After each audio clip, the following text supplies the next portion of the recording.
Dricus du Plessis a une paire de couilles comme ça, les gars. Comme ça, les couilles de Dricus du Plessis, elles sont énormes.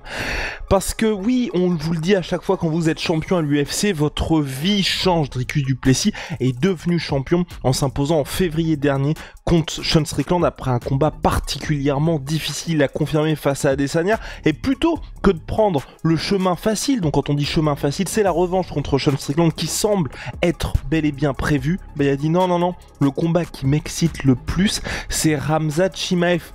Personne ne fait ça, les gars. Personne ne va dire je vais l'affronter. Et en plus, en sortant punchline sur punchline, vous allez voir ça avec Rust. J'avais beaucoup de doutes sur Dricus du Plessis. Je commence à changer d'avis, à me dire ce monsieur, mais vraiment bonhomme, parce que là, il y a quand même une chance non nulle qu'il perde sa ceinture, qu'il perde tout ce qu'il y a avec la ceinture. Bah non, il va vers le challenge le plus impressionnant pour lui, le plus difficile. Et là, respect. On le tire, le chapeau. Respect, ouais. On le tire. Allez, c'est parti, générique. On le tire à balles réelles. Soit. As-tu entendu la foule? Gladiator 2. Non, Dricus, franchement, chapeau, mais tellement chapeau, c'est là aussi où moi, vraiment, c'est que Dana White, conférence de presse juste après l'UFC 308, le combat qui semblait acté, Sean Strickland, Dricus du Plessis, dit on en reparle mardi avec les gars. Donc ça veut dire que tout a changé depuis la performance de Khamzat. Et en plus, Dricus du Plessis vraiment fonce là-dedans, fonce dans cette brèche pour dire je veux Khamzat Chimaev. Et quand on dit je veux Khamzat, c'est pas nous qui interprétons. Russ va vous faire ces petites traductions dont il a le secret. Il veut vraiment Khamzat Chimaev. De toute façon, les punchlines qu'il a données, c'est très clair, il est déjà en train de se projeter sur le combat entre eux deux. Donc la première punchline, c'était en termes de force, parce que dans les interviews qu'il a données à TMZ et ESPN, qui sont des énormes médias, donc ça veut dire que même la machine médiatique vraiment lui pose des questions et commence à se chauffer sur Khamzat. Et la première, c'est quant à la force de Khamzat. Ouais, il a pété les dents de Whittaker, t'as vu, machin, il est technique, mais il est aussi super fort. Et Dricus du Plessis répond, en termes de force, on n'est même pas... Alors, c'est mon domaine aussi, et on n'est pas dans la même catégorie. Son arme, c'est la force, ok, mais lui, il a un pistolet. Dans ce domaine-là, moi, j'ai un tank. Bon, déjà, on se met bien. Et ensuite, la deuxième petite punchline, tranquillement, c'était le fait que à quoi ressemblerait un combat entre toi et Khamzat, Dricus, machin, à quoi ça ressemblerait? Il avance, toi aussi. Et il a répondu, bah effectivement, ce serait dans la cage comme deux taureaux et on verrait qui reculerait le premier. Mais en tout cas, une chose est sûre, c'est qu'après le deuxième round, pour moi, c'est la croisière. En vrai, déjà, dire ça, c'est quand même stylé, dans le sens où il n'y a pas de je sais pas, on verra que le meilleur gagne. Et oui, c'est vrai, si on veut être modeste et machin, mais ça fait pas vendre et c'est pas très intéressant. Donc, sans faire de trash talk, sans aller trop loin de quoi que ce soit, il pose les bases de il est bon, Khamzat, mais je vais le dérouiller. Donc, déjà, ça fait plaisir parce que tu mets ça et on sait qu'effectivement, jusqu'à présent, Dricus du Plessis, c'est en termes de physicalité, ça se dit en français aussi, hein, je crois, c'est en termes de dimension physique qui faisait la différence beaucoup contre ses adversaires parce que tu te dis, mais comment réussir à battre Dricus, parce que même quand il est crevé, quand il a plus de cardio, il tient 5 rounds sans problème et presque il est encore plus dangereux. Quand il te chope et qui te met au sol ou qui t'a contre la cage ou en lutte, c'est un bordel tellement le mec est fort physiquement. Et debout, bon bah il est surpuissant et même quand il fait un peu n'importe quoi avec son style bizarre aléatoire, bah quand il touche très clairement il y a un avant-après dans l'appréhension qu'ont ses adversaires à avancer en mode ça va bien se passer. Donc ça fait vraiment plaisir parce que les punchlines, le fait que effectivement ça ferait un combat très intéressant stylistiquement, parce que la force de Khamzat c'est d'avancer et c'est sa dimension physique et c'est sa lutte. Avancer dimension physique, on a décrit Dricus du Plessis tout pareil.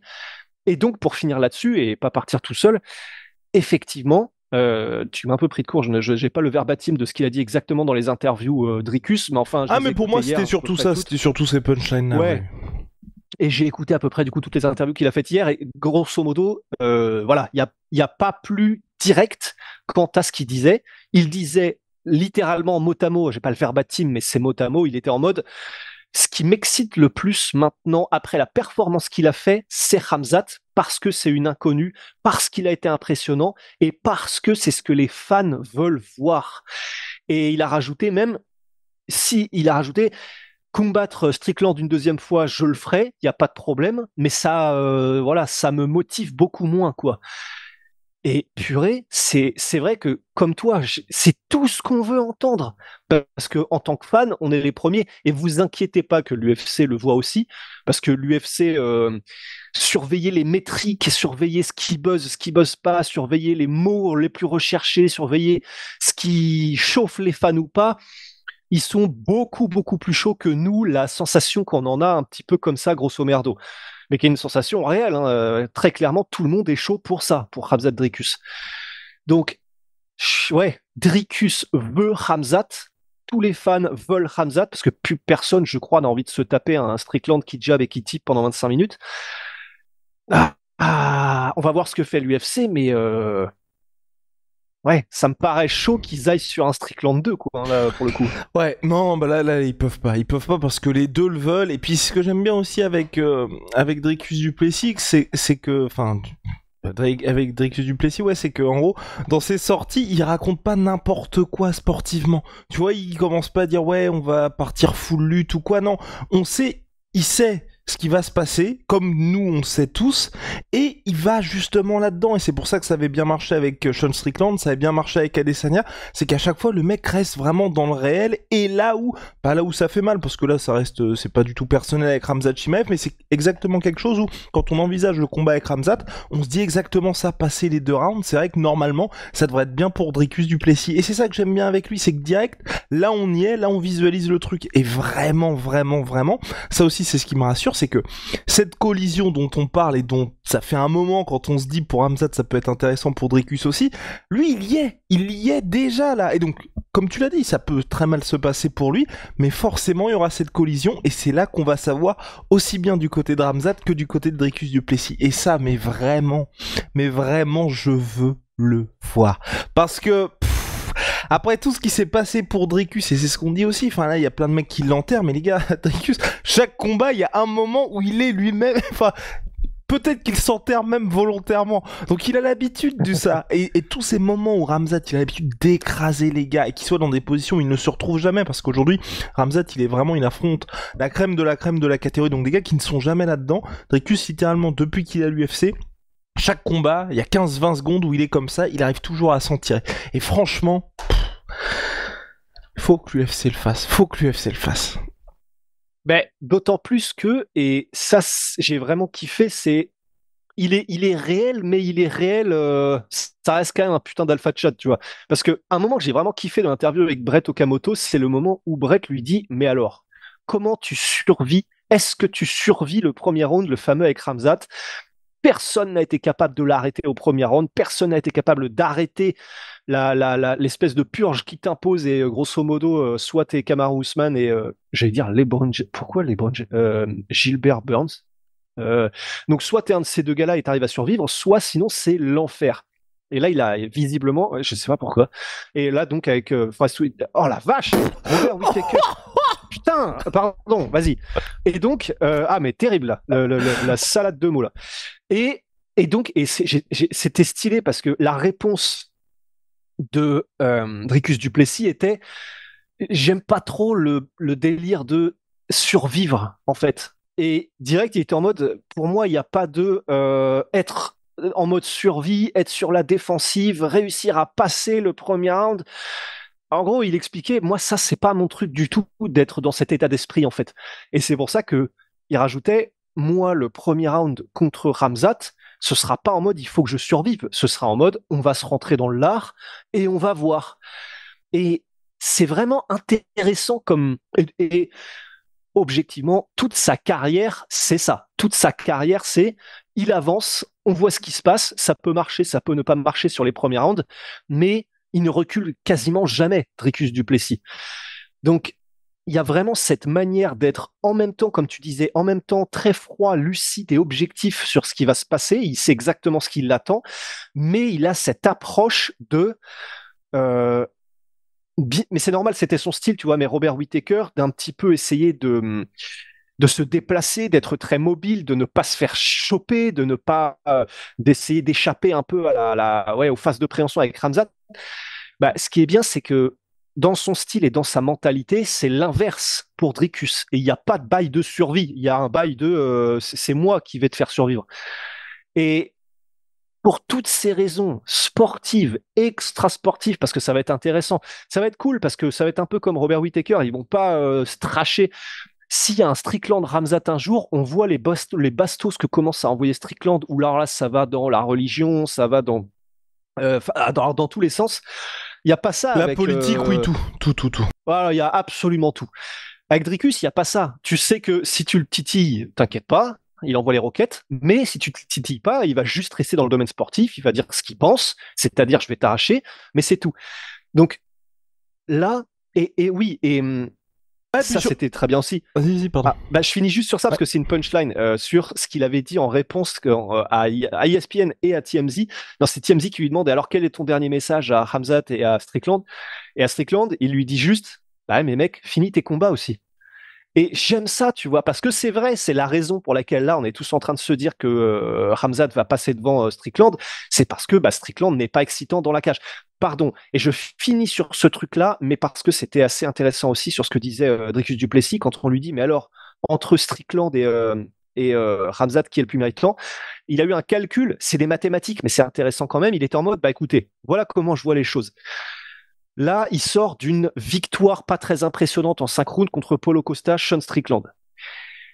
Robert Whittaker, il a gagné de manière beaucoup plus convaincante contre Paulo Costa, et juste après ça, il avait gagné et il a explosé un contender jeune qui était Alice Kerov.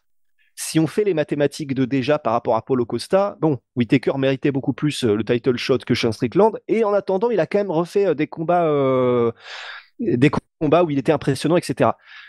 Bon, c'est des mathématiques, mais la logique est intéressante et c'est vrai, va plutôt dans le sens de, oui, c'est plutôt logique que Khamzat ait le title shot, quoi. Ouais, c'est complètement logique que Khamzat ait le title shot. Vas-y, je te jette mon mouchoir. Allez, d'accord. Hop là.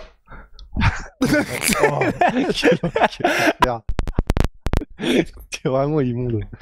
Non, bref, non mais tout ça pour dire... Ça va être bien, il y a plus qu'à, il faut que l'UFC officialise ça, et surtout que je pense que, après avoir quand est-ce qu'ils le font, parce que là il y a pas mal de discussions aussi pour le fameux Volkanovski Diego Lopez peut-être, Volkanovski contre Ilia Topuria aussi. Mine de rien, en vrai, en plus, pour ce combat-là, tu peux très bien faire en co-main event Adesanya contre Strickland 2, parce que c'est un combat qu'Adesanya veut, tu promets le title shot au vainqueur, et en main event, tu fais Khamzat contre Dricus du Plessis, parce que soit t'as une revanche qui est intéressante pour Adesanya, soit t'as le combat qui était à la base le combat que tout le monde voulait voir, Adesanya contre Khamzat Chimaev. Je doute quand même qu'il y ait la même énergie du côté d'Adesanya pour affronter Khamzat Chimaev si jamais Khamzat est champion, mais bon, à voir. Et c'est ça aussi que, vraiment, on louait un peu ce qui s'était passé pour Shavkat avec Belal Muhammad qui est malheureusement là, qui doit être out de son combat, mais il n'y a pas eu de sortie de la part de Belal pour dire je veux l'affronter. Là, vraiment, on sent que t'as le gars qui part en campagne pour ça. Et vraiment, faut se rendre compte que c'est très très très rare de la part des combattants. On avait l'exemple il y a moins d'une semaine de ça, avec Merab Dvalishvili. Il y a Oumar qui est là, où tout le monde, si Merab fait la même interview et qui dit non, je vais affronter Oumar, et clairement on va voir qui est qui en lutte grappling, je vais vous montrer qu'en fait moi, ok, je finis pas mes combats, mais les mecs je les fais suffoquer, nanana. Il trouve ce qu'il veut, mais là tout le monde commence à dire ok, Team Merab, on y va à fond. Non, il fait, je pense que Sean O'Malley est plus méritant après ce qui s'est passé. Même Dana White lui envoie des bastos, alors que pour le coup, Dana White, financièrement, tous les jours, il préfère la revanche contre Sean O'Malley. Mais là, même Dana White se dit, ça n'a aucun sens. Bah voilà, Dricus du Plessis, c'est l'anti-Merab. T'as un truc qui est un cauchemar pour lui. Bah ils font se tête baissée dedans. Ça fait plaisir aux fans, plaisir à Dana White. Plaisir à nous, mais on s'en bat les couilles là dans le cas présent. Et puis sportivement, c'est vraiment le combat que tout le monde veut voir. Là, j'ai vu même MMA Fighting, qui est vraiment le site de référence sur les sports de combat. Ils ont même mis Khamzat, là, ils l'ont mis numéro 1 de leur pound for pound, enfin numéro 1 juste en dessous du champion Dricus du Plessis. Et c'est ce que je pense aussi, vraiment là, après la perf qu'il a fait. Voilà, il faut qu'il ait le title shot. Et il faut qu'on ait cette collision. Et puis en plus, moi, je pense vraiment que, tu vois, t'as aussi ce côté... pour Dricus du Plessis, ce qui est juste ou pas, mais c'est vrai que t'as vu après sa victoire contre Adesanya, là t'avais pas mal de critiques qui étaient en mode en gros le mec est pas si bon mais il trouve toujours un moyen de s'imposer, en gros ça reste un champion pas par défaut mais toujours pas considéré comme le vrai patron. Même s'il a un moment dans le mal contre Khamzat, s'il s'impose, je pense que personne peut rien dire. Parce que jusqu'à maintenant, même quand vous passez proche, type Kamaru, type Gilbert Burns, vous perdez quand même à la fin. Là, même si le gars, il y a un moment où il est dans le mal et il arrive à gagner contre Khamzat, pour moi, ce serait impossible de lui dire quoi que ce soit parce qu'il aura réussi à battre le gars que personne ne veut et que personne n'a réussi à battre. Donc même en termes de catégorie middleweight global, c'est parfait ce combat parce que le vainqueur sera vraiment considéré comme le taulier, point barre. C'est clair. Et d'autant plus que, comme tu le disais en tout début de podcast, mais c'est ce que disait Khamzat lui-même en conférence de presse après l'UFC 308, c'est, les gars, si Robert Whittaker a réussi à mettre au sol Dricus, moi j'ai réussi à mettre au sol Robert Whittaker sans aucun problème, comment vous savez que ça va se passer? Non, je crois même qu'il dit, c'est quoi déjà la punchline? C'est Assalamu alaikum. C'est ça, si je lui mets la main dessus, c'est Assalamu alaikum. Punchline de malade, et c'est... Si tu fais les mathématiques comme ça, c'est vrai que du coup, Dricus, il devrait normalement conditionnel, si c'était un humain normal, être en mode putain, j'avoue, ça sent pas bon cette histoire. Ça sent pas bon cette histoire, même de Mbappé. Mais là, il l'est pas, et au contraire, il est en mode oh, qu'est-ce que je veux ça, justement? Qu'est-ce que je veux? Ce mec qui est le plus dangereux, tout le monde dit qu'il est impossible à battre, je vais lui prendre son 0 et je vais me pisser dans l'œil, ça va être génial, quoi.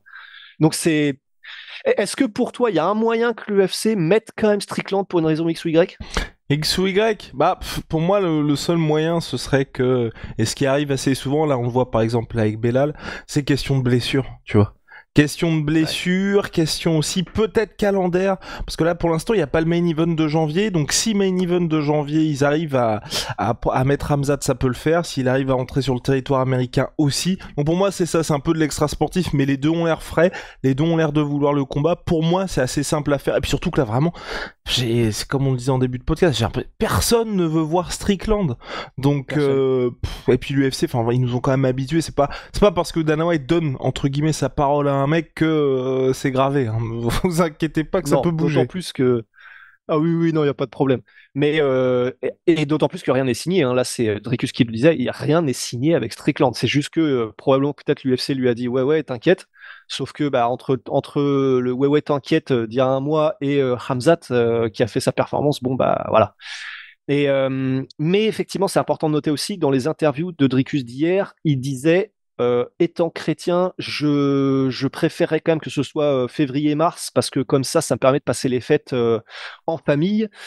Il y a ça, et de l'autre côté, il y a le ramadan pour Khamzat. Je sais pas quand est-ce qu'il commence l'année prochaine, mais les deux pourraient se télescoper d'une manière un peu relou. Ouais, faudrait que ce soit en février pour être bien, quoi. Donc bref, on croise les doigts, mais c'est vrai que c'est généralement, ça peut être le problème avec l'UFC, c'est qu'à un moment donné, il y a les 12 pay-per-view dans l'année, donc faut que les mecs soient dispo aussi, et ce qui de temps en temps fait qu'on peut pas avoir les combats qu'on souhaite avoir.